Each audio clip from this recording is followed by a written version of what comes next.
What's going on, everyone? So, Dragon Ball Super episode 62 just premiered, and I'm going to talk about it. Alright, so, springboarding off of last week, we start off the episode where we left off. Trunks was angered, and we got this huge explosion, which made this new transformation. And we got to finally see the fight, at least a little bit of it. The animation here was definitely not as good as last week, but I kind of expected that. Like, a lot of people on Twitter were kind of like, man, last week's next episode preview really hyped me up, and this episode kind of let me down. But if you watch last week's next episode preview, you can tell, like, if you know anything about animation, you could look at that next episode preview and just look at it and just be like, wow, this animation is looking really stiff, it's looking really lifeless. And that's what I knew what this episode was going to be, so I didn't hype myself up. Like I saw in the next episode preview, I was like, this episode's probably not going to be all that great. And it wasn't. But anyways, we see Trunks fighting against Zamasu and Goku Black, and he starts to get some cool hits in, but then he really starts to kind of get rocked. He really starts to get his ass beat for a little while, and then he kind of comes back, like he fires a Masenko off, but it doesn't really phase them too much. Vegeta tries to step in and help, like while Trunks is taking on Goku Black. Zamasu's trying to jump in and fight too, but Vegeta goes into a Super Saiyan blue form and is like, nuh-uh, not today, But eventually, Goku Black and Zamasu team up on Vegeta and knock him down, and then they go and knock Trunks down. But basically, Trunks keeps getting back up, and he tells his mom, Bulma, he says, hey, take Goku and Vegeta back to the past and figure out a way to beat Zamasu and Goku Black. I'll hold them off. So that's what happens. Vegeta picks up Goku, and she takes both of them back to the past. We get a nice little touching scene of Vegeta, like right as they're about to take off. He's inside of the time machine, and he's like, Trunks, don't die, stay safe, whatever. And they leave to go back to the past. So they end up going back to the past, and we get to see a really cool kind of scene. This entire time, Chi-Chi, Goten, and Gohan have had absolutely zero involvement in this arc. They've had no idea even what's been going on. In fact, I remember on Twitter posts and everything, like, everyone was commenting like, hey, where's Goten? Did they forget about Goten? No, we see him here. I mean, they were just off not really doing much of anything. They were just kind of minding their own business, I guess. But we got a cool scene of them finally coming into the act, and Chi-Chi is like, hey, where's Goku? Goku finally comes out, and she's like, Goku, why you have all these cuts on you, and blah, blah, blah, blah. And then they end up going inside, and Bulma tries to kind of explain the situation to Chi-Chi, Gohan, and Goten, trying to kind of explain the situation. And we get a cool scene because Goku cuts in, and he says, that bastard stole my body, and he killed Chi-Chi and Goten right in front of, like, he's telling that to them. And Chi-Chi's like, my Goten, and she runs over to Goten, checks to see if he's alright, and she's like, oh, he's okay, and Bulma fills her in, like, she's like, no, it was in a future timeline. And she was like, oh, okay, then it's fine, it doesn't matter. And then, but what I think is a really cool scene is because everyone's been dogging on Gohan this whole time, we finally get a really cool scene that harkens back to that episode where Trunks spent all that time with Gohan. Gohan never really, like, figured out why, and he never got the time to ask Trunks, but he didn't, I don't even really think he cared at the time, because he was just like, Trunks wanted to spend time with me, that's kind of cool, I wonder why, but oh well. But he has flashbacks to that episode, and Gohan's like, oh shit, Trunks, I feel sorry for you, bro, and he, like, starts, like, Trunks, he's like, so I'm hoping that this means maybe, don't take my word on it, but maybe we'll see Gohan get into the act. Maybe, I mean, we didn't see anything from the next episode preview, which I'll get into, we didn't see Gohan there, but maybe this means that, he's like, I want to defend Trunks too, and then he goes to the future and tries to fight. I think that'd be cool. I think it'd be cool to see Gohan go up against a person who stole his father's body. I think that'd be cool. Anyways, I'm getting off track.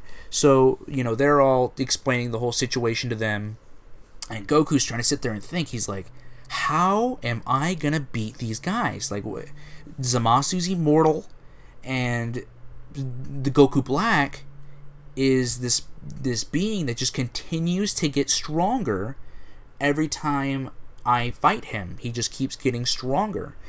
So he's like, I don't know what to do. And Piccolo is the one who brings up, there is one way you can stop him. And they're like, what? And he goes, just use the Mafuba, or the Mafuba. I prefer to call it the Mafuba, though. But, the Mafuba. And Goku's like, oh yeah, I remember that. And Piccolo's like, yeah, it was used to defeat Piccolo Daimao, aka King Piccolo, aka when Piccolo and Kami were fused. And so Goku's like, oh yeah, I forgot about that. And Piccolo's like, here, let me show you a demonstration. And then, like, before he's able to do anything, Goku's like, I'm gonna go to Master Roshi, bye. And then instant transmissions to Master Roshi's house, which is really cool because it's at night, and I don't think that we've ever seen Master Roshi's house at night in Dragon Ball Z. I'm pretty sure we've seen it in Dragon Ball, but I don't think we've seen it in Dragon Ball Z. So it's definitely been a while since we've seen Master Roshi's house at night. It's nothing significant, but like I saw AJ put on Twitter, he pointed it out, and I was like, oh yeah, it does look kind of cool. It's just kind of cool seeing Roshi's house at night. We don't never normally see it. Anyways, so he goes to Master Roshi, and he's like, hey, Roshi, bro, I want to learn the Mafuba. And Roshi's like, alright. I mean, it's a super dangerous technique, but alright. So he has Goku trying to learn the Mafuba all night. And I actually found this really interesting. I found it really interesting that it took Goku all night to learn the Mafuba, because Goku's always been a character who, there's been techniques that have taken, like it took Master Roshi 50 years to use the Kamehameha, and Goku uses it on his first try. Goku's always been that type of a character to learn things really quickly. Like he's a very fast learner. So it kind of surprised me that it took him all night to learn the Mafuba. But I mean, it's a really difficult technique to master. So, like even on his first try, he was doing pretty good, but he missed it. They were using the turtle to try to lock up in there, and he kept making the turtle almost go in, but then the turtle would slip out and fly halfway across the ocean. I don't know, I thought it was kind of funny. And while this is going on, I think this is really cool. I think it's some kind of cool, like, not really character development, but it's a really nice use of your characters so that they're not just sitting around doing nothing for Goku to save the day. While Goku's learning the Mafuba, we've got Vegeta, and he's training in the hyperbolic time chamber. He's training in the hyperbolic time chamber, on his own, like by himself. So I'm hoping that next episode, because it says, don't defile Saiyan cells, and what is the second half of the title? Oh, yeah, Vegeta, show us your hard work, or Vegeta, show us your training, or something like that. So I'm hoping that Vegeta is not just stronger.